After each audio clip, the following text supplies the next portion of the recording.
جب کبھی خون کے رشتے دل دکھائیں تو حضرت یوسف علیہ السلام کو یاد کر لینا، جن کے بھائیوں نے انہیں کنویں میں پھینک دیا تھا۔ جب کبھی لگے کہ تمہارے والدین تمہارا ساتھ نہیں دے رہے تو ایک بار حضرت ابراہیم علیہ السلام کو ضرور یاد کر لینا، جن کے بابا نے ان کا ساتھ نہیں دیا تھا بلکہ ان کو آگ میں پھینکنے والوں کا ساتھ دیا۔ جب کبھی لگے کہ تمہارا جسم بیماری کی وجہ سے درد میں مبتلا ہے تو ہائے کرنے سے پہلے صرف ایک بار حضرت ایوب علیہ السلام کو یاد کرنا، جو تم سے زیادہ بیمار تھے۔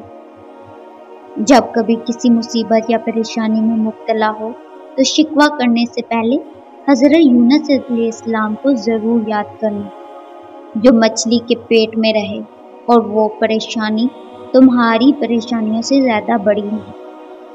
تمام نبیوں کو اللہ نے آزمائش میں ڈالا کہ ہم ان کی زندگیوں سے صبر و استقامت، ہمت و تقوی اور ڈٹے رہنے کا سبق حاصل کریں۔ اپنے نبیوں کی زندگیوں کو اپنا رول ماڈل بنائیں، انہیں اپنا آئیڈل بنائیں، زندگی آسان ہو جائے گی۔